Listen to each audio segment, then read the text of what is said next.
Okay, so let's take this for now. We'll remind you to explain the two models that the main two models for graph databases. And we start with the RDF graph data model. As I mentioned before, this graph data model is normally not used for computing path traversals like these queries I mentioned. Tell me if there's a path between these two nodes, etc. But it's mostly used for representing metadata on the web as a basis of what is called the semantic web. And what this RDF graph data model does is represents relationship between so-called resources. These resources are represented by URLs or URIs, and but the basic construct of this model is what is called the triple.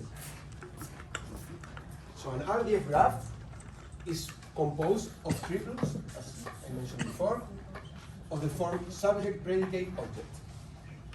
Right? And these triples, with many of them, you have the RDF graph data model. But this differs from typical graphs, for example, the property graph data model that we see, in many ways.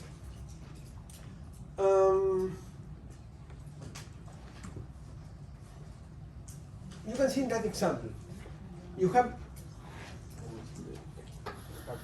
person one. This will be in the semantic web the URL of a person, of a resource, so-called a resource. And then we say that this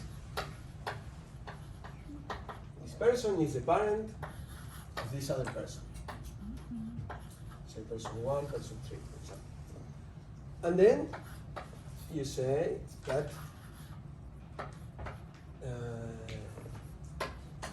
the first name is Peter and the last name is me. Okay, and say that this is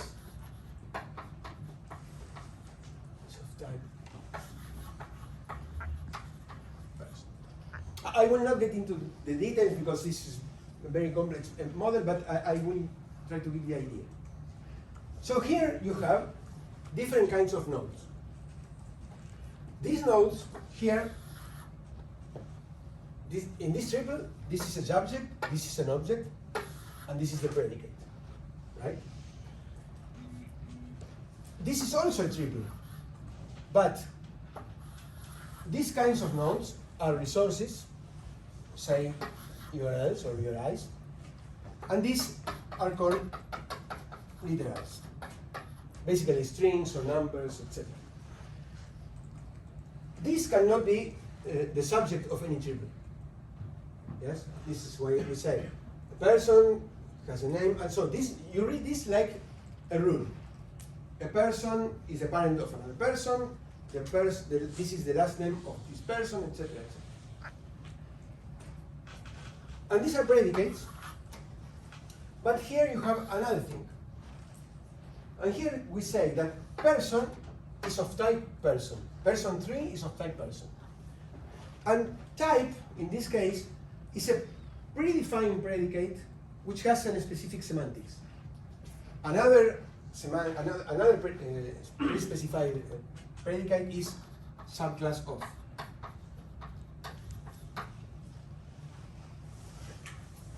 This type predicate means that this person is an instance of this class. So when you have the type predicate, you infer immediately that the head of this edge is a class, in the same sense that in object-oriented programming. So person 3 is an instance of this person, and if you have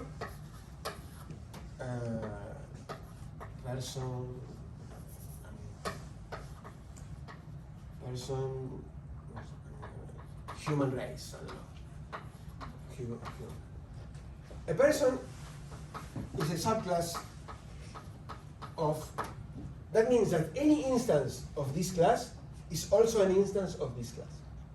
This is the semantics of this predicate. So in RDF, opposite to what you have in any other, for example, in the property graph data model, you have regular predicates and predefined predicates with specific semantics. And what does this allow you to do? This allows you to create a logic theory, right? Because you can, since you have type, subclass, you have subproperty too. You have a lot of predicates defined. With all of these predicates, then you can define rules. For example, you can say that if A is a subclass of B and B is a subclass of C, then A is a subclass of C. And you can define a logic theory, right? And so, differently to what you can do in property graphs, here you can do inference.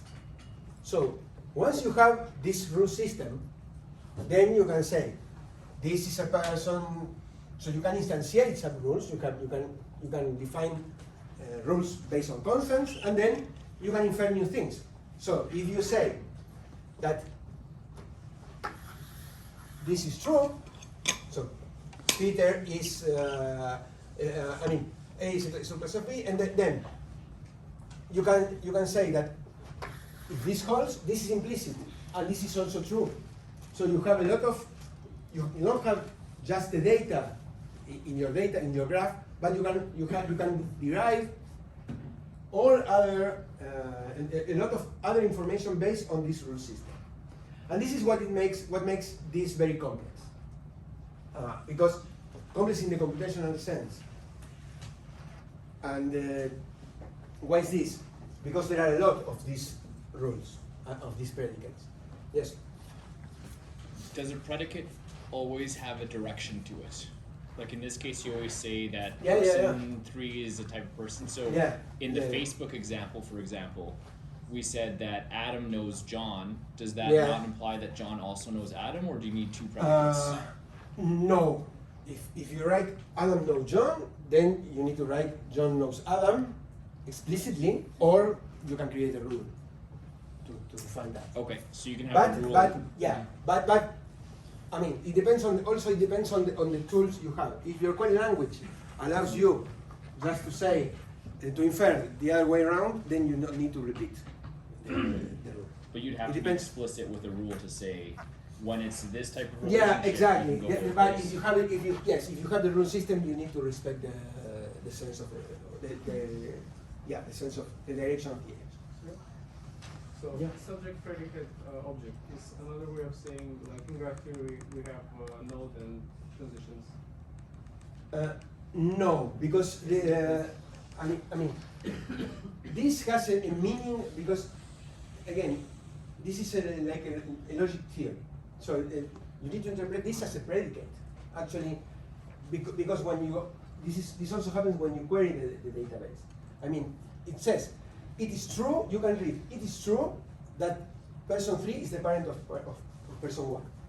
Which is not the case in property graphs in which you don't have semantics. I mean, for example, if I say that in regular graphs that A is the parent of B and B is the parent of C, you cannot infer that A is the grandfather of C because it's not semantic. It's pure syntax.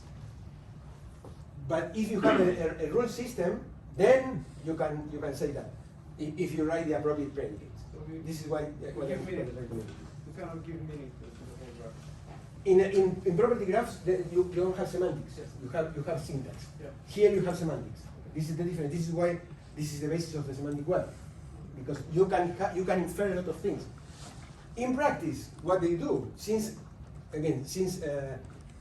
the number of rules that you can derive is huge, then what they do is they limit the number of these special predicates to say 10, or a basic subset, which in practice works, and they say, okay, we will work with this, because otherwise it explodes, and then it's impossible to handle.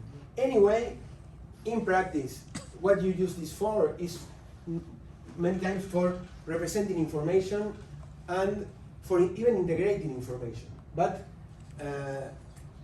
computationally is very complex to apply inference. I mean, the tools allow you to apply inference, but if you have a regular hardware, once you try to derive some query, I mean, the system runs for it. But as a tool for integrating information, even within a company, this is very useful, and this has been used, and it is used. But again, when you want to do inference, that becomes complex. But this is the difference that I want to make it clear. You can infer things. You have semantics when you have these predicates. Otherwise, you have syntax in a graph. Yes. Yeah. I mean, of course, you can say if you give this meaning to your problem and say if A is a parent of B and B is a parent of C, then C is a grandparent of A. If you want to interpret that in that way, so of course it's okay. But mathematically, it's not that it's always valid. I mean, you have to look at the problem, to give the semantic to the problem. It's not given by the model. Okay, so one other thing that we can see here is that in RDF, the schema is also represented in RDF. What is in within that dashed lines is basically the schema of what is outside the dashed line, the dashed line square. So the schema in this case is represented in the same with the same abstraction, right? And this is another characteristic of RDF. Okay, so this is one data model. The implementation of this, as I mentioned before, normally relies on the relational model. I mean, there are exceptions. There are systems that this is not the case. But most of the time, this is, as I mentioned, represented in triple stores or quad stores, which represent triples as subject, predicate, object, and graph. And if you want to join, to compute the path, then you need to self-join this data. A way that the systems use to do this efficiently is also to write, to have an index trying to have all the possible combinations of subject, predicate objects, so you can, so your queries match exactly the triples. But these are called SPO indexing, and okay, I will not get into that, but these are the ways of, because again, as I mentioned before, you may ask a query starting for a subject, or starting for a predicate, or starting for an object, and then if you only have one way, then the query can be costly. If you have all possible combinations, then you can start from whenever you want, and you will find more easily the answer. But again, this is implementation and implementation. The other model that we will see, and it's a model with which we will work from now on, is the property graph data model, which is very simple. So normally the graph model, the mathematical graph model is just nodes and edges and nothing else. The property graph data model is a graph in which you have nodes that have a type, for example, in that case, person, and posts, and tags, and so on. Each node, and edges also have types, and nodes and edges can have what are called properties. basically attributes, like first name, age, etc. And you can see this is unstructured, because some nodes can have a first name and age, another person node can have first name, birthday, and age, and so on.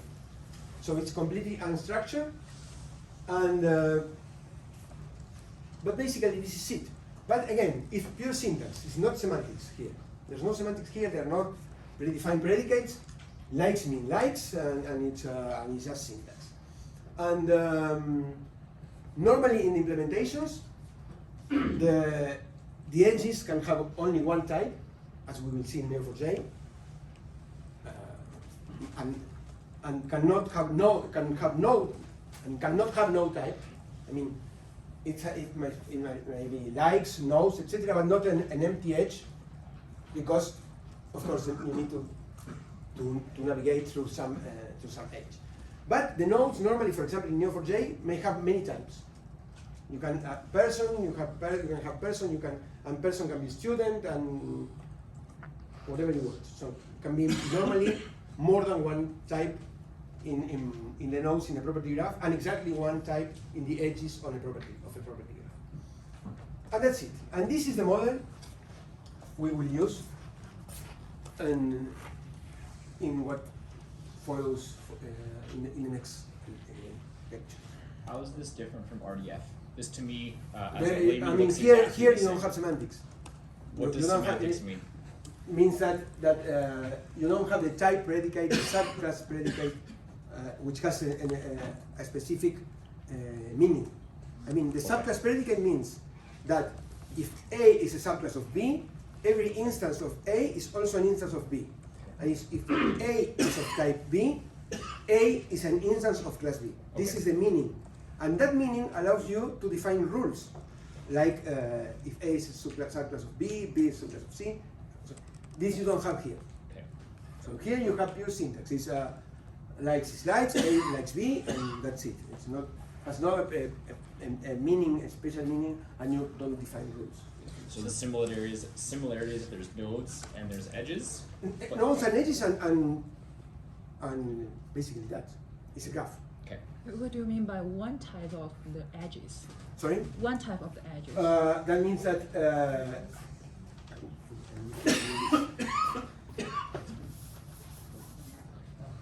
well,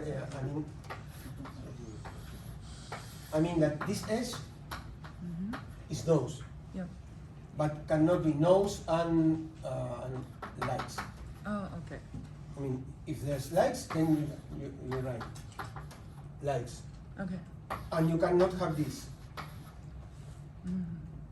So you need something here. Okay. This is the case of Neo4j.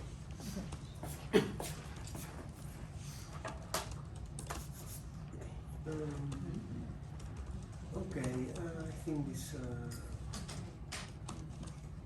Okay, I will go with another slide. Straight.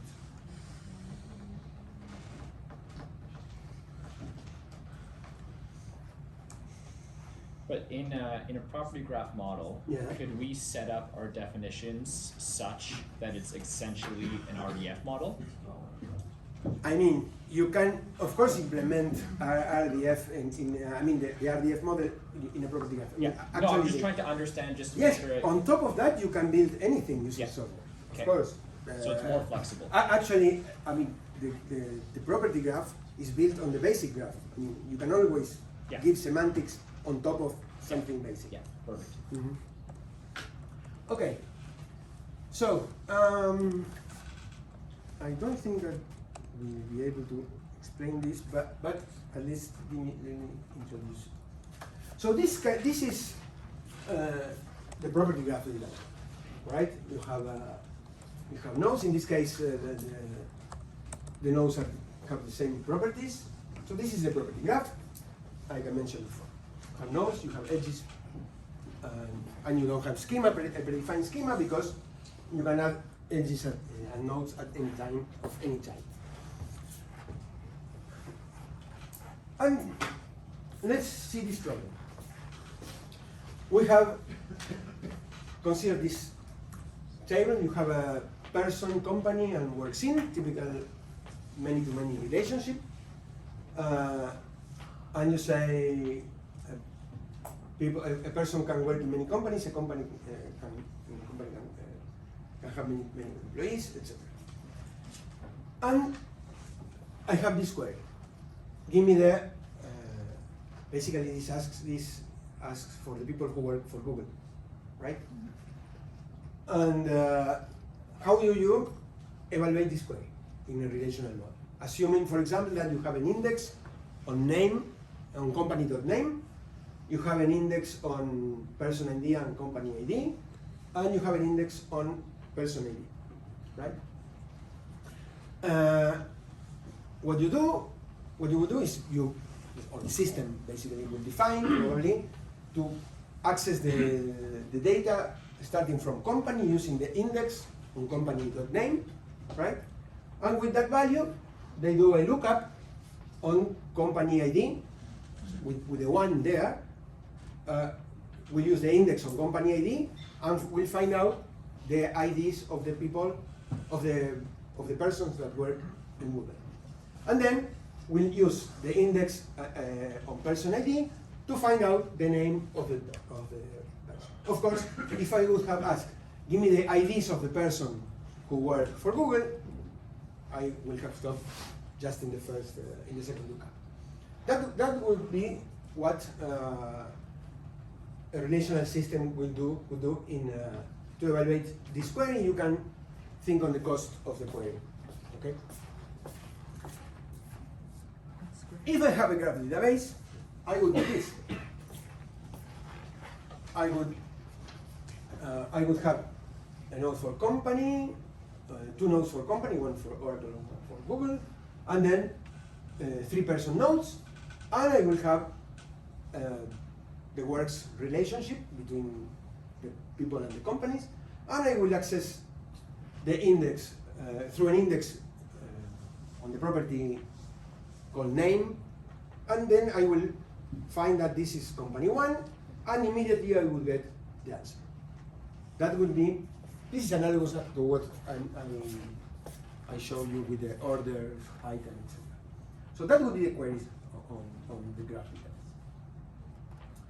Now, the deepest the navigation, probably the largest the difference with relational database. This is just a hypothesis, right? That normally it's okay, but the intuition says that.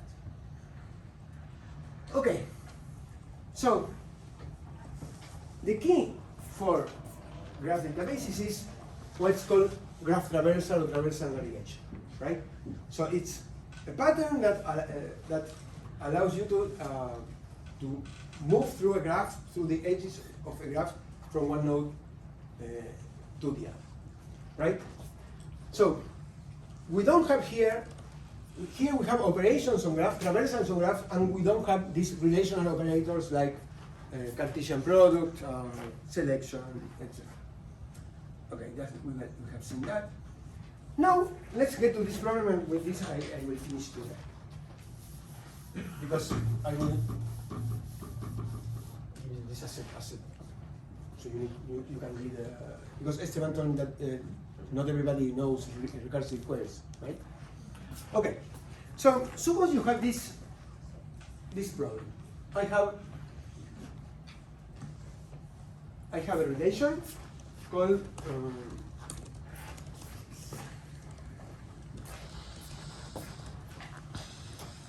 we have this. We have a person.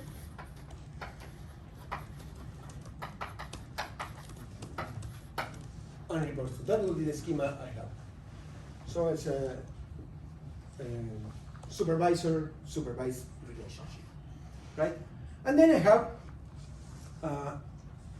in the relational model, I only have the data saying who reports directly to whom, right?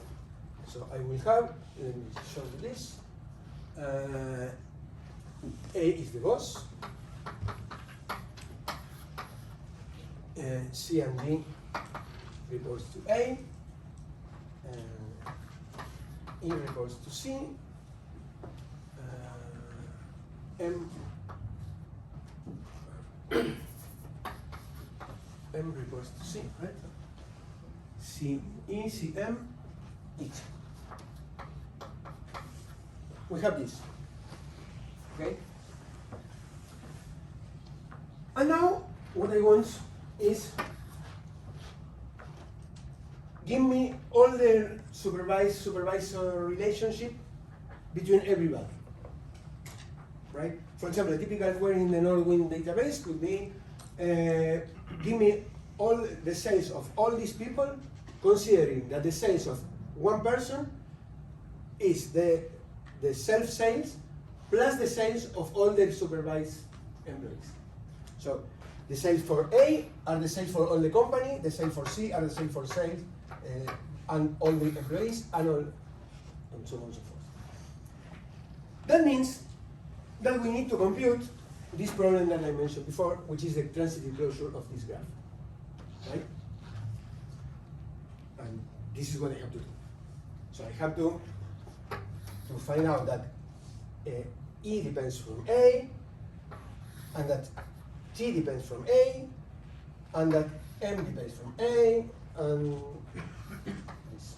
I need to find all these relationships, right?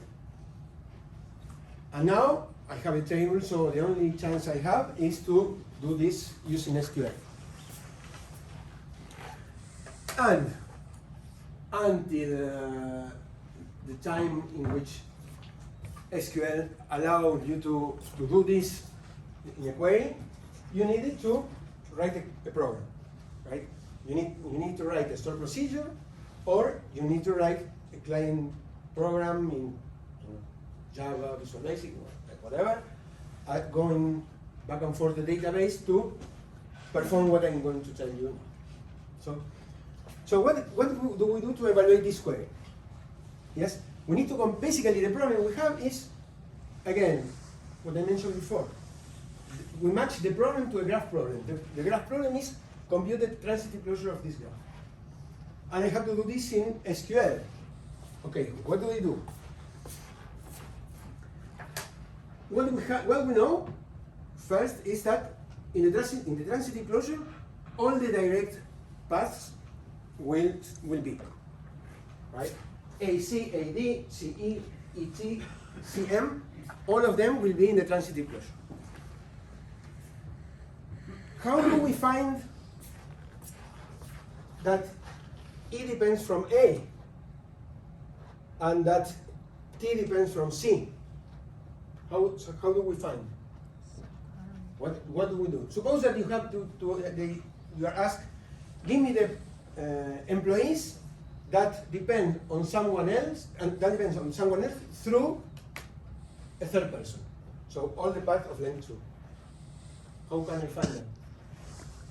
What's the operation, the relational operation that does that?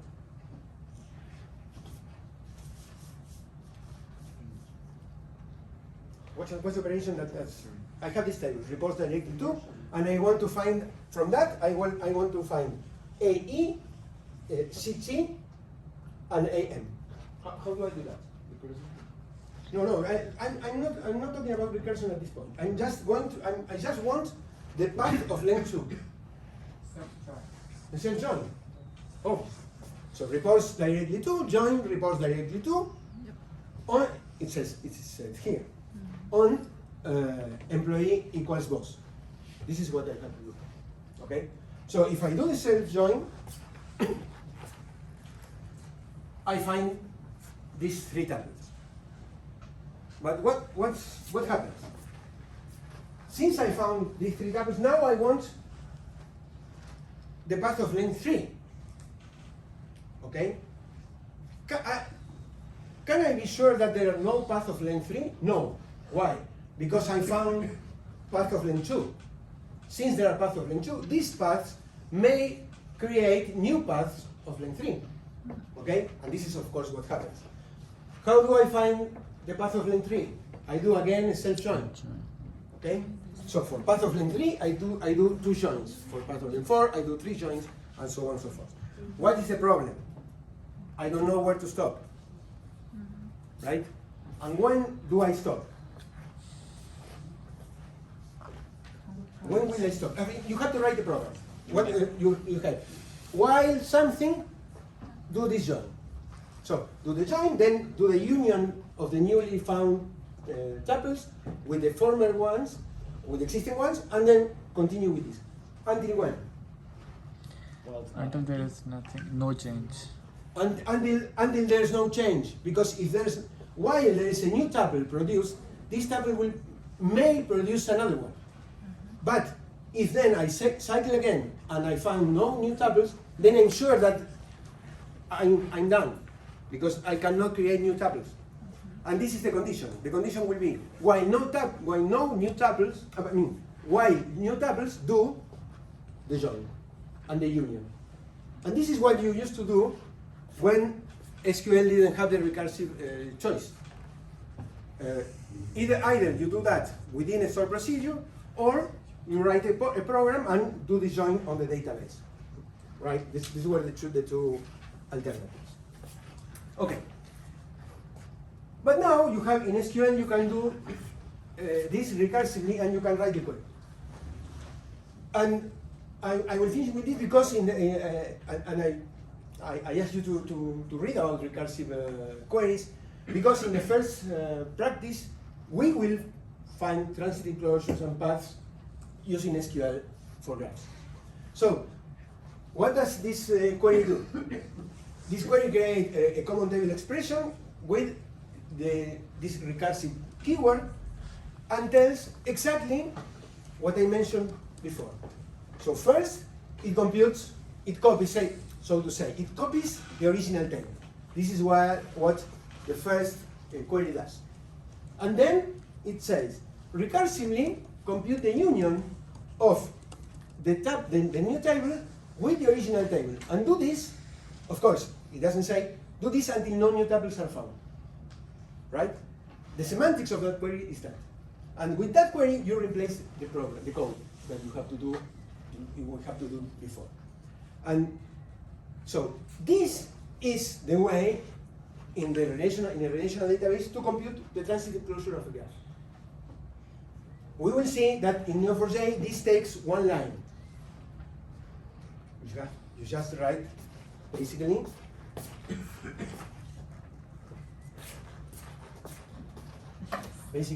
P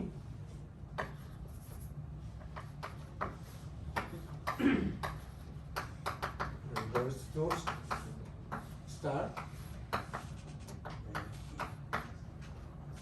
This is what you do in Neo4j, in Cypher, which is the language of Neo4j. It's impossible to understand this, right? I will do this. So you will write P, just, it's not exactly like this. Records to star, and this finds a transitive closure in Cypher, which is Neo4j's language. Okay? In your practice, you will do the exercise and you will try to find out if this, of course it's easier to write. You will find out if it's more efficient or not, and when is the limit. But you can, what's the message here? You can express transitive closure in graph databases or in SQL. Then you need to discover or to find out or investigate what is more efficient, right? But you can do this. This is what you have. Some people tell you this. You need to decide. But there's in the relational model you can do that. Yes. Okay. So we will stop here and continue Thursday. Okay. Thank you. Thank you.